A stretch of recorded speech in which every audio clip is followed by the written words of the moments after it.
noite a todos. Estamos aqui mais uma vez para vos falar sobre a ansiedade, desta vez nos adultos em tempo Covid. Temos connosco aqui a psicóloga clínica Patrícia Santos, que eu já vos vou apresentar também quem é que, um bocadinho, para quem não nos viu na sessão anterior.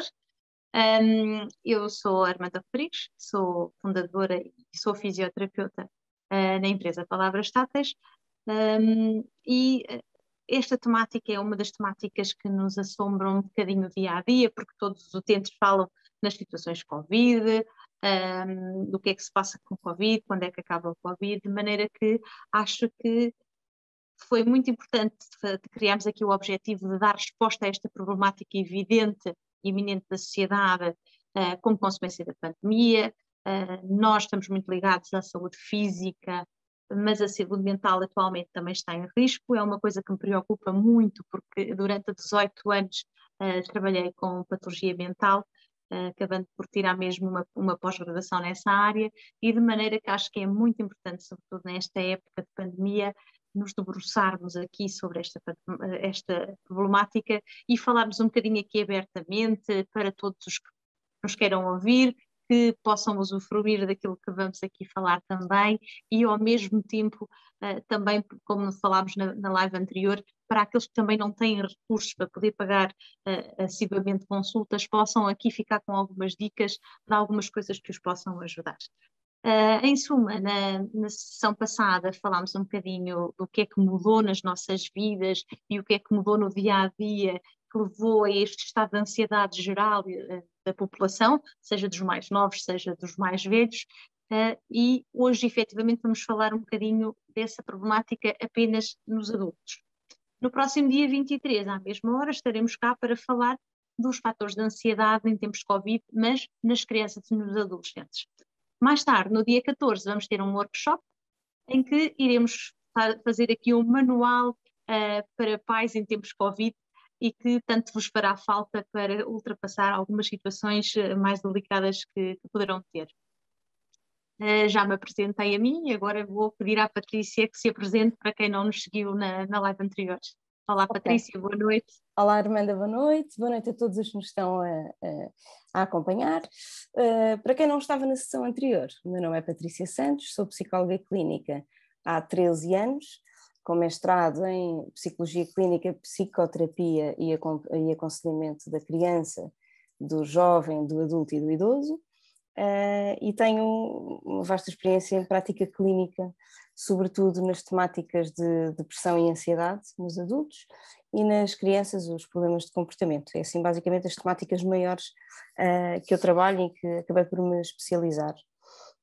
Nestes tempos que estamos a viver, de facto sentimos necessidade de dar uma resposta à comunidade, porque de facto há pessoas que não têm tantos recursos, há outras pessoas que ainda estão na dúvida se precisam de ajuda ou não, porque estamos aqui todos a viver estes momentos tão difíceis e vamos ver se nos vamos aguentando. E a verdade, a ideia destas lives foi um bocadinho chegar a todos e dar alguma ajuda, nem que seja no sentido de percebermos preciso realmente de uma ajuda especializada ou com estas dicas até conseguir melhorar um bocadinho o meu dia. E seja qual for o caso, se amanhã o dia de alguém ficar um bocadinho melhor, um bocadinho menos ansioso, conseguir encarar a vida um bocadinho melhor por aquilo que foi dito hoje, ou aquilo que vai ser dito hoje, já valeu a pena e já ganhámos o dia, não é, Armanda? Parece-me bem, Patrícia. Hoje vamos falar aqui um bocadinho sobre esta temática e nos dias de hoje, além da situação Covid, falamos todos da ansiedade, do stress, da exaustão, deste clima de tensão e de sem sabermos qual é o fim, quanto tempo é o fim, mas pronto, tentando aqui querer um bocadinho mais longe, tentar diminuir estes níveis de ansiedade às pessoas. Eu iria pedir à Patrícia, explique-nos então o que é a ansiedade, para as pessoas perceberem efetivamente se têm ansiedade, se não têm ansiedade, se é normal sentir ansiedade.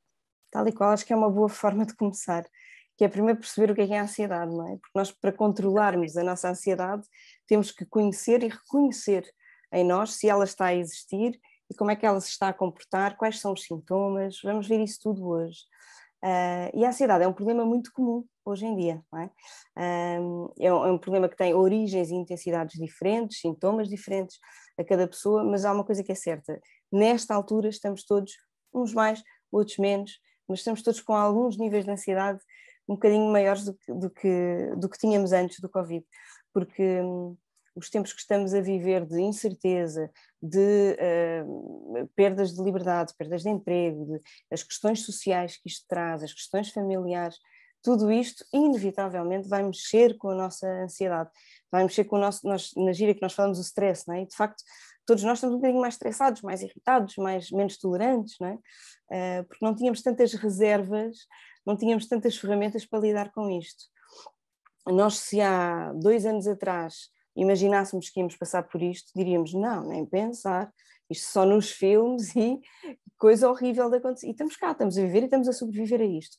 Não todos, é um facto, não é? Também já vamos ver um bocadinho mais à frente sobre isso, porque de facto há os que partiram e há os que ficam e que não tiveram possibilidade de se despedir, ou seja, há problemáticas tão variadas e nós temos de ter noção que ao estarmos aqui numa rede social, há as mais variadas pessoas que nos estão a ouvir, com as mais variadas problemáticas, porque de facto se está aqui a assistir é porque este tema lhe diz alguma coisa, é porque há aí qualquer coisa, não é?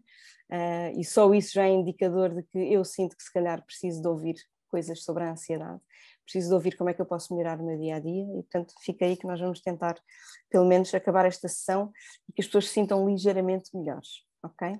Patrícia, assim só a título de curiosidade aqui, porque acho que toda a gente fala muito em ansiedade e o que é isto tudo de stress e tudo mais. A ansiedade é sempre patológica?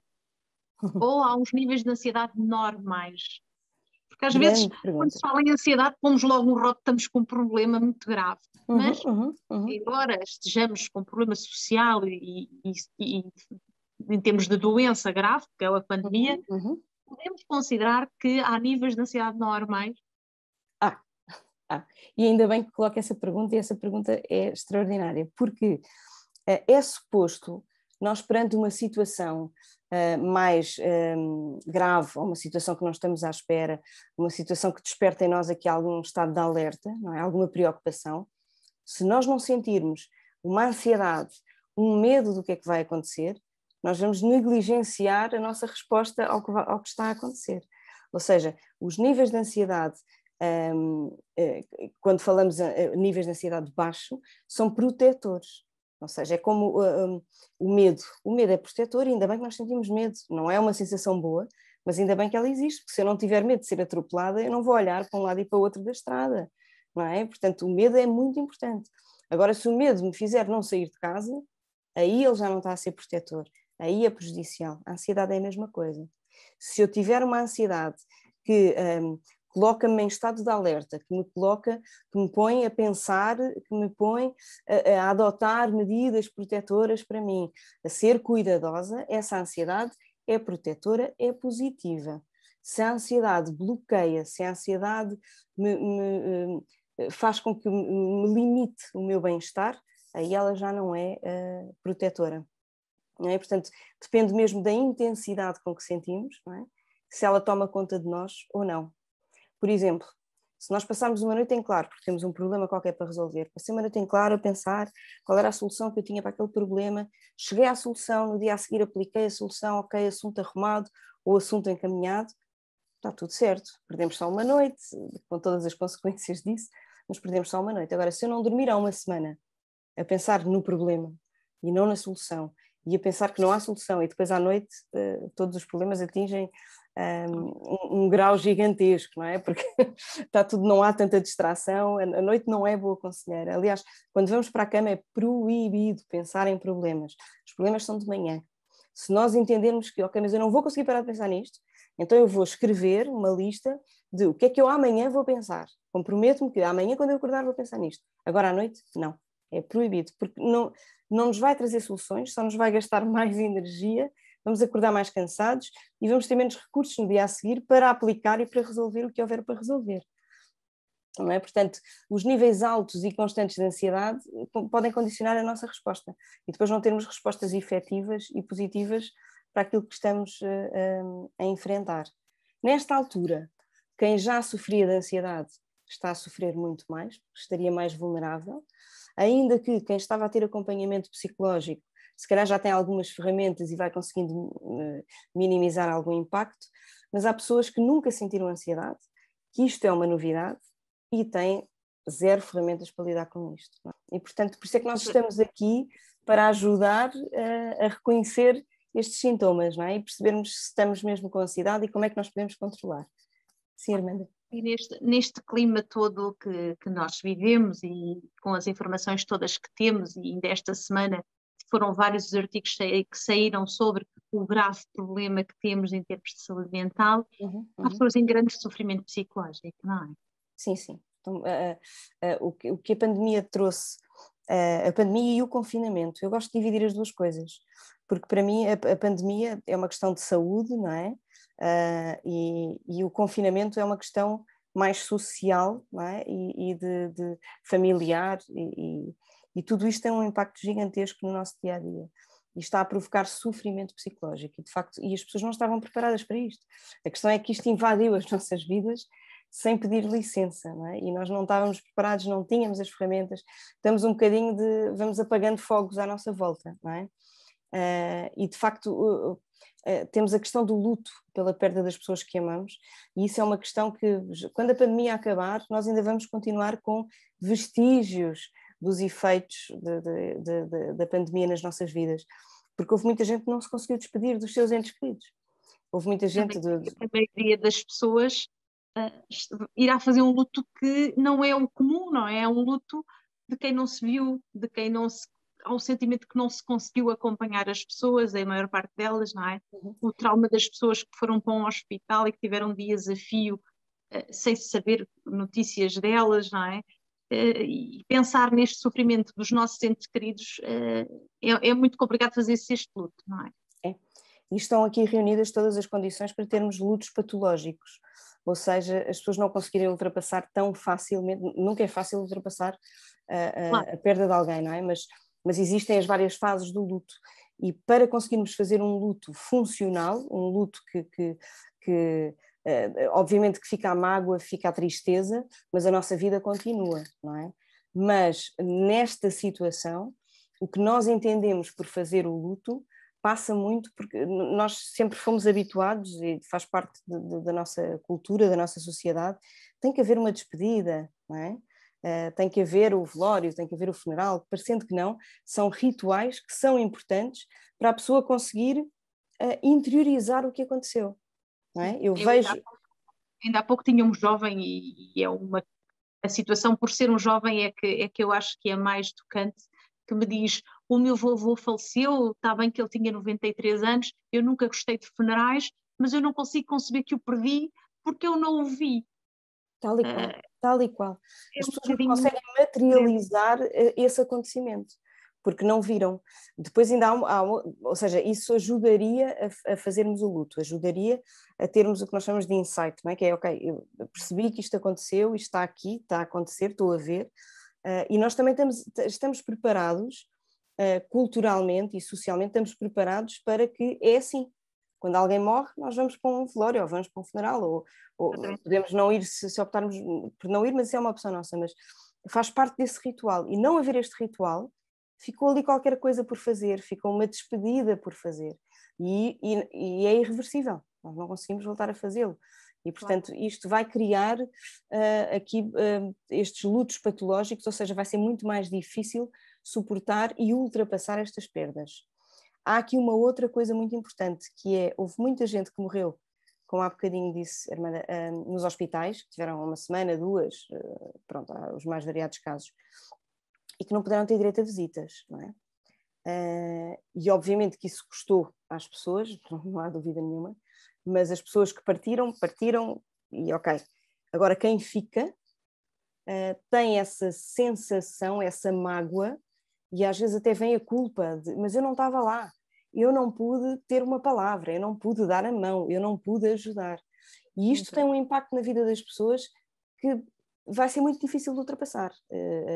Vamos ter que ter aqui muito trabalho com as pessoas para conseguir que se consiga encarar, porque obviamente não foi uma escolha das pessoas, não é? Não estiveram lá porque não podiam, não é? E temos que perceber que esta culpa, porque vem muito esta questão da culpa também, para além da culpa de será que fui eu que transmiti o vírus? Ainda podíamos ir mais longe, não é? Ou a culpa de os últimos meses da vida desta pessoa, eu não estive lá, mas porque não podemos, não é? São tempos diferentes, que tivemos que fazer coisas diferentes, tivemos que agir de forma diferente, e portanto tudo isto, para quem perdeu pessoas, e agora voltando à ansiedade, isto provoca uma ansiedade gigantesca. E como é que nós podemos fazer isto? Isto é irreversível, não é? Nós temos é que aceitar, isto é a máxima que eu uso em consulta para muitas coisas. Nós, quando não podemos resolver um problema, nós temos que o aceitar. E, portanto, depois dessa aceitação, conseguimos arrumar, não é? A gente tem várias gavetas, conseguimos arrumar numa gaveta e o assunto já não fica aqui, a perturbar o nosso dia-a-dia. Não esquecemos, está lá, teve impacto, foi mau, foi a pior coisa que aconteceu, mas tem que estar guardado. E isto é um trabalho que vamos ter que fazer e que vai levar o seu tempo, sem dúvida nenhuma. Não é? Haveria outros temas para falarmos sobre isso, até porque a reabilitação, tanto física como psicológica, das pessoas que viveram a pandemia com Covid dentro de um hospital e isolados das próprias famílias, daria aqui muitas lives, com certeza. Mas eu iria levar este tema para perguntar à Patrícia, com esta preocupação toda que nós trazemos, a ansiedade, a apreensão, o nervosismo, e que se tornam um bocadinho quase que normais no nosso dia-a-dia, porque não sabemos quando é que a situação se resolverá, esperemos que o que está para trás seja um caminho mais longo do que aquele que está para a frente. Eu iria pedir à Patrícia que nos enumerasse quais são os sinais de risco que nos indicam que a nossa saúde mental não está bem e que realmente temos que pensar em alterar alguma coisa. Sem dúvida. É muito importante nós percebermos que, eu vou elencar aqui uma série de sinais e sintomas, e se calhar podemos dizer, mas eu já senti isto tudo, e portanto, mas vamos ter calma. Não podemos sentir tudo junto. Não podemos, tudo junto e com uma intensidade que nos faz parar, com uma intensidade que tem um impacto no dia-a-dia das pessoas. Esta é a diferença. Podemos falar de preocupação ou medos intensos. Tudo bem, se nós não tivermos nada disto, quer dizer que não estamos a perceber nada do que é que estamos a passar, não é? Nós estamos a passar por uma pandemia, portanto, é normal sentirmos ansiedade, sentirmos stress, sentirmos uma série de coisas. Agora, a intensidade com que sentimos e o quanto estes sintomas nos bloqueiam a nossa vida e o nosso dia-a-dia, isso sim é sinal de que a ansiedade passou para o limite de patológica, ok? E aí sim precisamos de procurar ajuda, precisamos de recorrer, se calhar, a algumas ferramentas para aprender a lidar com a ansiedade, ok? Mas podemos falar, eu até tenho aqui uma lista, que vou ler a lista, que era para não me esquecer de nenhum sintoma. Falamos de sofrimento emocional, que já falámos, não é? Estamos todos a sofrer com isto, estamos todos com uma tristeza face uns mais que outros, ok? Claro. Eu na live anterior disse isto para quem não ouviu, que é, nós estamos todos realmente, não é no mesmo barco, nós estamos todos no mesmo mar. Uns estão em iates, outros estão em casquinhas de nós, outros já estão a nado. Estamos todos a navegar no mesmo mar e, portanto, é normal que todos sintamos o impacto disto, o impacto na nossa saúde mental. O que não é normal e o que nós não podemos dizer, isto é normal, é se isto impactar na nossa qualidade de vida, se eu deixar de conseguir fazer coisas, se isto me provocar sintomas físicos, se eu sentir que o meu dia-a-dia está alterado, aí, ok, a ansiedade tomou conta de mim e agora tenho eu que tomar conta de mim e de dar a volta a isto, ok? Mas então vamos aos sintomas. O sofrimento emocional, o nervosismo, que é óbvio, tonturas, são normais, agitação ou tensão interior, às vezes nem sabemos porquê, estou com uma tensão interior, parece que tenho aqui o coração a bater. Isto pode ter a ver com aquilo que eu falei na live anterior, com pensamentos automáticos que são inconscientes e nós não sabemos que estão lá. E de repente a nossa mente divaga e somos tão bombardeados com o terror que se vive no mundo inteiro que a nossa mente vai para lá sozinha, não precisa que nós a levemos. E portanto, tudo isto pode provocar esta tensão interior, ok? E aqui o importante é reconhecer, ok, isto foi automático, mas eu vou tomar conta, ok? Mas as ferramentas vamos depois. Pronto, preocupação e medo intensos e persistentes. Volto a dizer, o medo é protetor e é bom que tenhamos medo, porque se não tivermos medo não vamos usar máscaras, não vamos desinfetar as mãos, não vamos cumprir o distanciamento social, portanto vamos ter medo, mas é um medo até à página 3, não é um medo que bloqueia, não é um medo que me faz nem sequer ir ao supermercado se me faltar leite. Não, temos que fazer a nossa vida com medo, que significa que vamos ter comportamentos protetores, ok? E isso é importante. A baixa autoestima às vezes passa um bocadinho passa por ser uma consequência disto tudo, não é? Que é, eu não estou a ser capaz de encarar isto, e às vezes até nos comparamos com os outros, que é como é que os outros conseguem viver a vida normalmente e eu não consigo. E, portanto, acabamos por ter alguma baixa autoestima, dificuldades de concentração, falta de prazer nas atividades de lazer que tínhamos habituais, que é eu que gostava tanto de fazer uma caminhada, já não gosto, eu gostava tanto de ver a novela, já não vejo, gostava de ler um livro, já não consigo. Portanto, falta de prazer nas atividades que antigamente nos davam prazer. Falta de motivação. E todos estes sintomas também acabam por se fundir um bocadinho quando falamos em estados depressivos. E muitas vezes a falta de motivação atinge níveis de eu não quero sair da cama, porque eu não consigo me motivar para fazer nada. Eu estou em casa, nem sequer me vou vestir, não vou tomar banho, não me vou arranjar, não me vou pentear. Não consigo ter energia para viver o dia-a-dia. E normalmente as pessoas que sofrem de ansiedade e as que sofrem de depressão, às vezes o dia-a-dia custa, acordar custa. Porque as pessoas não se sentem motivadas para isso. E é um esforço que têm que fazer. Ou seja, viver já implica esforço. Portanto, não me peçam mais esforços. Não me peçam agora para andar de máscara não sei onde. Não me peçam para... Não me limitem mais, porque viver já é um esforço. Depois temos as perturbações do sono, que podem ser de 3 tipos, mas nestas questões da ansiedade são mais frequentes a insónia de não conseguir adormecer, não é? Vamos para a cama, levamos os problemas para a cama e os problemas não nos deixam dormir. Já disse aqui, é proibido levar problemas para a cama. E há a insónia de meio de noite, que é acordar à meia da noite e não conseguir dormir mais. Isto depois também nos tira energia e capacidade para gerir o dia a seguir. E depois tudo vai ser mais difícil. E quando formos dormir, tivemos um dia difícil, os problemas vêm connosco. E, portanto, o sono, a qualidade do sono é absolutamente essencial para qualquer questão do foro psicológico. Se eu não dormir bem, todos os meus problemas vão ser gigantes. Se eu não dormir bem, a minha capacidade para resolver e enfrentar o dia-a-dia vai estar reduzida. E, portanto, é muito importante que vocês consigam prestar atenção à qualidade do sono. Dormir é absolutamente essencial para repor aqui os níveis todos, a energia e ter capacidade para enfrentar o dia a seguir. Depois temos a alteração de hábitos alimentares, também pode ser um dos sintomas de ansiedade, quem não sabe, não é? O comer demais ou não conseguir comer, normalmente são os 2 polos, obviamente. A sensação de perigo iminente, e isto vem na escalada de um ataque de pânico, não é? Que eu começo a tremer, começo a suar, começo a sentir esta pressão, às vezes um nó aqui na garganta. Isto é o início de um ataque de pânico. Nós aqui mais à frente vamos tentar dar algumas ferramentas para, pelo menos, estancar o ataque de pânico, ok? Porque não é uma boa experiência, quem já passou não é uma boa experiência, mas está na nossa mão conseguirmos controlar. Primeiro, baixarmos o nível de ansiedade para o dia-a-dia. E depois, para quem sofre de ansiedade tão aguda, não é? Que chega aos ataques de pânico, poder pelo menos reduzi-la.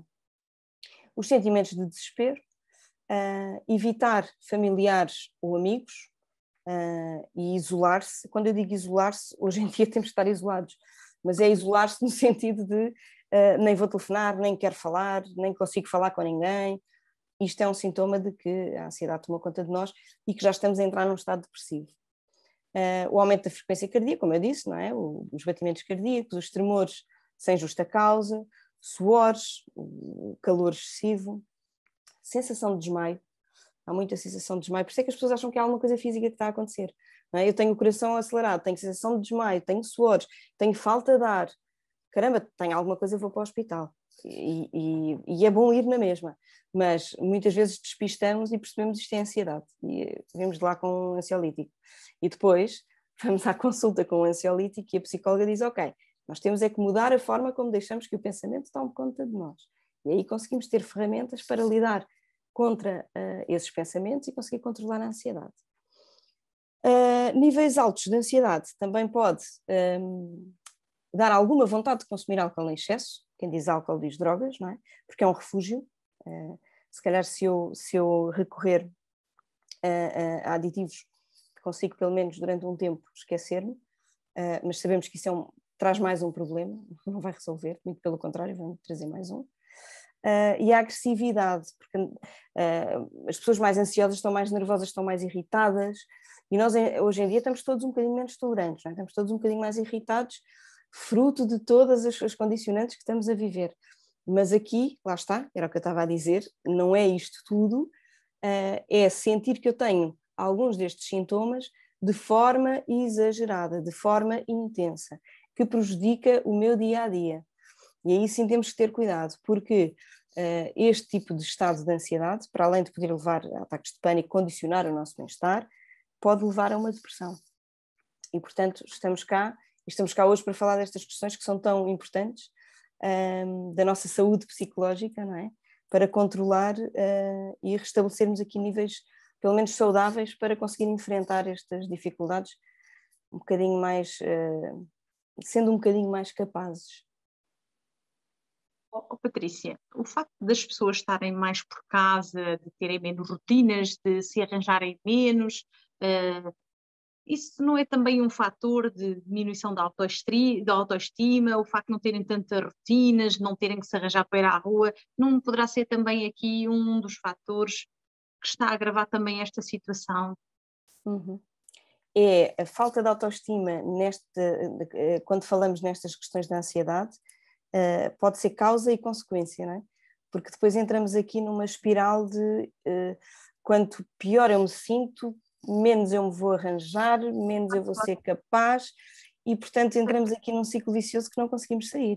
Mas eu já nem estava a entrar, eu já estava a falar, as pessoas, por exemplo, que estão em teletrabalho e que não estejam em reuniões constantes, isso têm tendência a não se arranjar tanto, já não há aquela rotina de sair àquela hora e de se arranjar, de se ir levar os filhos à escola. Isso. As pessoas quebraram aqui uma série de protocolos do dia a dia que lhes tiraram o chão, ao fim e ao cabo, não é? A família passou a ser uma família de 24 horas, o trabalho passou a ser em casa, a escola dos miúdos passou a ser em casa, eu passei a não ter que me arranjar para ir trabalhar e no meio deste stress todo, cada vez me arranjo menos. Parece que se também queria criar alguma espiral neste sentido, não? Isto é uma espiral, sem dúvida nenhuma. E esta nova rotina, não é? acaba por ser mais exigente também. Ou seja, sim, a nossa autoestima entra numa espiral de quanto menos nos arranjamos, mais nos vamos sentir mal connosco, menos vontade vamos ter de nos arranjar, e portanto devia de ser regra, gente, aí em casa, estou em casa, mas ninguém está a dizer para colocar uns saltos altos ou uma maquilhagem, mas cá até pode, não é? Há muita gente que está em teletrabalho com câmaras de vídeo e portanto até podia ser, mas o importante, independentemente do que for, o importante é a pessoa sentir-se bem com ela própria. E se eu me sentir bem comigo própria, com esta camisola, então é válido, eu vou usar e isto vai-me fazer bem. Mas se eu me sentir, se o meu grau de exigência comigo, ou aquilo que me faz sentir bem, é a camisa que a Armanda tem vestida, por exemplo, então porquê que eu não vou vestir uma camisa assim? Portanto, o importante é, nós temos os nossos padrões, não é? Para avaliar aquilo que nos faz sentir bem. E se calhar é olhar um bocadinho nesta altura, é olhar um bocadinho para dentro e perceber, ok, onde é que eu estou, como é que eu estou e como é que eu me sinto. E perceber, ok, eu não me sinto bem, então o que é que eu posso mudar em mim e nas minhas rotinas para me sentir melhor? E podemos dizer, caramba, eu nem vejo ninguém o dia inteiro, imaginando, que pode haver casos assim, com certeza, vou-me arranjar, vou porque vou-me sentir bem comigo própria. E ao sentir-me bem comigo própria, estou a dar-me doses de autoestima que me dão ferramenta, força e energia para enfrentar o que aí vem. Sem dúvida nenhuma. E agora lembrei-me aqui de uma coisa muito importante que leva a escaladas de ansiedade, que tem a ver com as exigências que nós temos. Nós hoje em dia somos muito exigentes connosco próprios e pouco tolerantes. E a regra do dia é nós somos os nossos melhores amigos. Nós, para nós próprios, temos de ser os nossos melhores amigos. E se o meu grau de exigência me levar a querer ser perfeita, a chegar a todo o lado, a fazer tudo sem margem de erro, eu vou estar sempre ansiosa, porque esse patamar é difícil, é impossível de alcançar porque somos humanos. Nós podemos eventualmente dizer para nós que eu quero chegar ali, quero chegar aqui, mas eu só consegui chegar aqui, ok, eu vou ficar satisfeita com aquilo que eu fiz, porque eu fiz o que podia, como podia. Dadas as condições que eu tinha, as valências que eu tenho, eu cheguei ali. E tenho que ficar satisfeita porque eu tentei. Quero chegar mais longe? Ok, o que é que eu posso fazer para chegar mais longe? Mas o problema hoje em dia é que nós somos muito exigentes connosco próprios e toleramos-nos pouco. E há muita gente, claro que há de tudo, não é? Mas há muita gente que é muito tolerante com as pessoas que rodeiam, mas depois consigo próprio não é. Não, eu tenho que ser exigente, eu tenho que ser super mãe, super dona de casa, super funcionária de não sei de onde, tenho que ser super tudo. Não há isso. Não há isso. E a exigência que nós colocamos em nós próprios também nos provoca níveis de ansiedade gigantescos.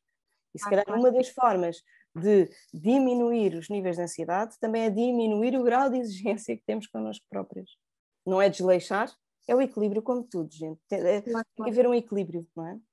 Patrícia, e para as pessoas perceberem melhor ou conseguirem até identificar tudo isto nelas, como é que é sentir a ansiedade em si, em termos de corpo, pensamentos, do próprio comportamento, o que é que se altera?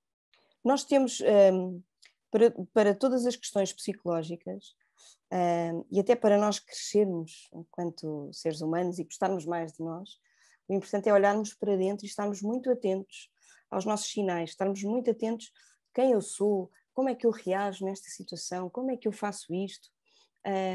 E os níveis de ansiedade é a mesma coisa, é olharmos para dentro. Ok, o que é que eu estou a sentir? Será que isto é, obviamente não sabemos, não é? Vamos pôr em causa, será que isto é a ansiedade a falar por mim? Será que é outra questão? Será que eu consigo fazer diferente? Não é? Será que eu perante esta situação consigo agir de forma diferente, de forma mais saudável? E quando falamos a nível de ansiedade, o que é que nós temos que reconhecer no corpo? Aquilo que eu falei há pouco, não é? O coração a bater muito rápido, a falta de ar, as tonturas, dores de barriga, tensão muscular, aquelas dores nas costas, muitas vezes vêm das tensões, e a Armanda deve saber isso tão bem.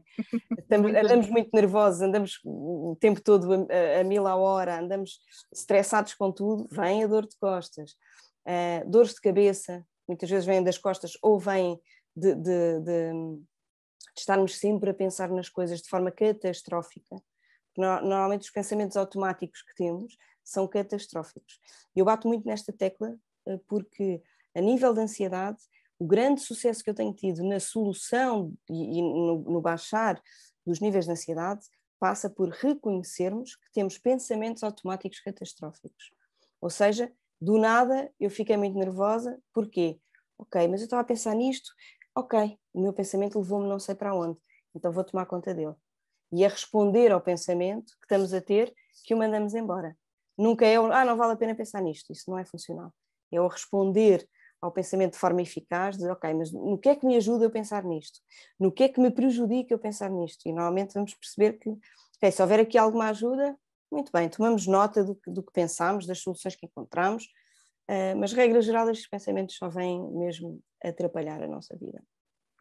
Portanto, a nível de pensamentos, é estarmos sempre preocupados com o futuro, com a possibilidade de falhar, com a possibilidade de desiludir os outros, temos sempre aquela ideia de que vai correr tudo mal, e há pessoas muito negativas e nós sabemos disso, mas nós podemos sempre escolher para onde é que olhamos, para todas as situações, inclusive para o Covid-19, há coisas boas e há coisas más, e nós é que podemos escolher a dose com que pensamos sobre o assunto, não é? Se é catastrófico, se isto é o pior, ou se, ok, vou tirar uma lição disto, vou tirar um lado bom disto, vou fazer disto, vou fazer da minha fraqueza uma força. E, portanto, estes pensamentos, quando são ansiosos, nós nem os conseguimos parar. Por isso é que eu insisto no reconhecer que são automáticos e aí conseguimos pôr travões. Se nós estamos a conduzir, temos ali o travão e pomos o travão, não é? Depois, a nível do comportamento, lá está, temos dificuldade em dormir, em nos divertirmos, em relaxar, em concentrar, estamos mais irritados, respondemos mais aos outros, evitamos, se calhar, algum contacto com outras pessoas porque é desconfortável para nós, não é? Não estamos bem connosco, portanto não vamos estar bem em lado nenhum, na verdade, não é? Às vezes nós procuramos a fuga, ok, eu quero ir para casa porque eu não me sinto bem aqui, mas depois chegamos em casa, também não estou bem aqui, porquê? Porque o problema está em mim, e sou eu que circulo, não é? E é olhar para dentro e ok, o que é que eu posso mudar em mim para me fazer sentir melhor? E isto, eu percebo que a ansiedade, ok, vamos procurar um psicólogo, vamos procurar terapia, sim, é o ideal, mas muita da ansiedade hoje em dia é: eu também estou ansiosa porque não tenho como pagar as contas, porque não vou resolver o meu problema a gastar mais dinheiro. E eu percebo isso. Por isso é que estas lives também servem, e servem para vos dizer que estejam atentos àquilo que estão a sentir, que garantidamente a ansiedade vem do que estamos a pensar. Se nós mandarmos no que estamos a pensar, se escolhermos pensar de forma diferente, isto não é fácil, eu não estou a dizer que é fácil, mas é possível. E garanto-vos que em consulta tenho tido dezenas de casos de problemas de ansiedade que nós resolvemos por aí. Se eu mandar no que estou a pensar, eu vou mudar o que estou a sentir, vou-me sentir melhor, a ansiedade baixa. Não é? Como se fosse ali o bicho-papão que está a querer invadir, mas a gente não deixa. Não é? Oh, Patrícia, e a exposição dos média no último ano tem sido muito grande, o tema é constante, o mesmo. Essa exposição, sobretudo das pessoas que estão mais em casa, mais desocupadas, tempos e tempos ínfimos a ouvir o mesmo tema, não é prejudicial para a pessoa também? É totalmente prejudicial. É totalmente prejudicial. Aliás, uma das estratégias que nós temos, que damos à pessoa, é reduzir a exposição aos média. Porque, para além do que estamos a ouvir, são as imagens. Não é? E isto tudo tem um impacto gigante em nós. Vai aumentar o medo, vai aumentar a sensação de ameaça. Depois, veremos isso depois com as crianças, mas a criança, por exemplo, está a ver televisão, não sabe se a imagem que está a ver, se é na Itália, se é no hospital ali ao lado, não é? Claro. E não tem essa noção. E, portanto, aquela sensação de perigo iminente, e nós temos alguns canais de notícias em Portugal que são populares e que jogam muito com isso, com o sensacionalismo. E na verdade, tem um grau de serviço público, digamos assim, nós mostrarmos a realidade. Mas nós é que temos que escolher e dosear a realidade, não é? Que estamos a ver. Ok, o que é que eu preciso de saber daqui? Desta informação, o que é que eu preciso de saber para a minha vida? Eu não preciso estar a ouvir horas infinitas a mesma coisa, não preciso estar a ver os números a toda a hora. Ok, posso querer saber hoje quais são os números, o que é que aconteceu, como é que estamos a nível de Covid, e acabou. E temos que oxigenar o cérebro com outras coisas que nos deem prazer para reequilibrar os nossos níveis e conseguirmos ser mais funcionais, porque senão vamos entrar para uma espiral, não é? E vamos entrar em pânico e vamos achar que é tudo catastrófico e os pensamentos automáticos tomam conta de nós e não os conseguimos de todo controlar. Portanto, é atualizar 1-2 vezes ao dia, através de meios credíveis e oficiais, obviamente, não é?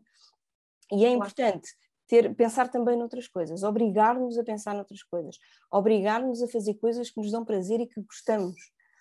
E isso é essencial. Às vezes nós dizemos: caramba, com tanto que eu tenho para fazer, agora vou parar 5 minutos. Isto em consulta acontece muito.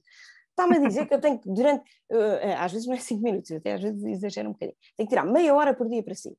Há pessoas que estão em níveis de ansiedade gigantescas, que apagam os focos todos em casa, no trabalho, e o que eu digo é: precisa tirar meia hora para si. E as pessoas dizem: mas como é que eu consigo? Chego a casa, é a roupa para lavar, não sei o quê. Morre alguém sem roupa ficar por lavar hoje? Não. Mas se nós perdermos a nossa saúde mental, se nós não formos capazes de cuidar de nós e dos outros, aí já temos um problema. Portanto, é meia hora por dia para fazer uma coisa que lhe dê prazer. Pode ser ler um livro, ver uma série, pode ser ir ver o mar, pode ser dar uma volta, o que for. Pois cada pessoa, obviamente, que tem a sua zona de conforto e que as faz equilibrar. E, portanto, é passar um bocadinho por aí, que é meia hora por dia. Eu tenho que fazer uma coisa que eu gosto, eu tenho que cuidar de mim, tenho que olhar para mim. E isso é muito importante para nos equilibrarmos. Bem. Patrícia, eu acho que tivemos aqui uma grande conversa, teríamos conversa aqui para muito mais tempo. Pois tínhamos. Eu gostava só... Muitas não sei se há alguma coisa que queira ainda acrescentar ao tema de hoje. Eu queria só acrescentar um bocadinho a origem da ansiedade, que nós não falámos e que não gostava de deixar passar, porque como a próxima live é sobre crianças, não queria deixar passar. Porque se nós tentarmos descobrir a origem da nossa ansiedade, vai nos ajudar muito melhor a conseguir controlar o pensamento. E nós podemos ter 3 origens. Pode ter origem no passado, e estamos a falar no passado da nossa vida, okay? Nas nossas vivências, situações que nos aconteceram e que marcaram a nossa infância, ou que marcaram o nosso passado, pode ser o ano passado, não é? Situações traumáticas que ficam na nossa memória consciente e inconsciente. Porque, na verdade, o nosso inconsciente recorda o que se passou há 10 anos como uma memória que está lá, que é como se fosse ontem. Não é? E, portanto, há traumas que nós temos que faz com que hoje em dia possamos vivenciar algumas experiências de forma mais ansiosa pelo trauma que tivemos no passado ou por aquilo que se passou lá atrás. Depois, outra origem da ansiedade pode ser o que nos rodeia. A nossa dinâmica familiar, a dinâmica profissional, lá está o termos que fazer tudo, se calhar, temos que conseguir dosear a nossa vida de forma a não chegar a tudo, saber que não conseguimos chegar a tudo. Às vezes o que nos rodeia também tem a ver com o nosso contexto familiar, um casamento mais difícil, uns pais que não sei o quê, ou seja, pode ter a ver com o nosso ambiente. E aí nós não conseguimos controlar, não é? É o que nos rodeia. Eu tenho que controlar o impacto que aquilo vai ter em mim. Ou sair da situação, como é óbvio, não é? Isso depois já são outros casos. E a terceira origem possível da ansiedade é o nosso comportamento. São as ferramentas que nós temos para gerir o que nos acontece. E aí sim, nós aqui, psicólogos, e nestas lives, a ideia é muito ajudar a dar essas ferramentas para, se eu conseguir gerir o que me está a acontecer, se eu conseguir ter forças, ferramentas para enfrentar, a minha ansiedade não vai escalar, porque eu estou sob o controle. Não é? A ansiedade escala quando eu perco o controle e não sei o que é de fazer e desespero. Não é? Portanto, se eu tiver ferramentas, se eu confiar em mim, se eu olhar e pensar, ok, eu já passei por tanta coisa e sobrevivi, qual é a pior coisa que me pode acontecer agora? Ok, vou sobreviver a isso. Então vou confiar na minha capacidade de gerir as coisas que me acontecem e vou conseguir enfrentar, neste caso estamos a falar do Covid-19, enfrentar a pandemia, o confinamento, todas estas frustrações e restrições de uma forma mais saudável. E pronto, era só isto que eu queria dizer e daqui a um bocadinho ficamos aqui a noite toda, não é? Que isto dava pano para manga. É verdade, Patrícia, podíamos estar aqui a falar disto e muito mais, mas de facto o tempo também já é algum e as pessoas às tantas também dissipam um bocadinho e tiramos a tal meia hora que poderiam ter para si. Bem visto. Deixo só aqui a ideia de que no próximo sábado estaremos aqui para fazer uma nova live. Desta vez falaremos da ansiedade das crianças e dos adolescentes. Mais tarde, em abril, vamos ter um workshop. Poderão encontrar essas informações no nosso site, em palavrastáteis.pt, onde estará uma parte específica para esta temática do workshop sobre o manual de sobrevivência em tempos de Covid. E de maneira que acho que será importante também darem uma olhadela se estiverem interessados em ter mais informações e em ouvir mais alguma coisa que a Patrícia aqui possa ter para vos transmitir sobre esta temática, que poderia ser não uma, não duas, mas uma dúzia de lives, porque com certeza teríamos aqui muito que falar. Patrícia, muito obrigada a todos por nos terem estado a seguir e vemo-nos no dia 20. Então, obrigada e até dia 20.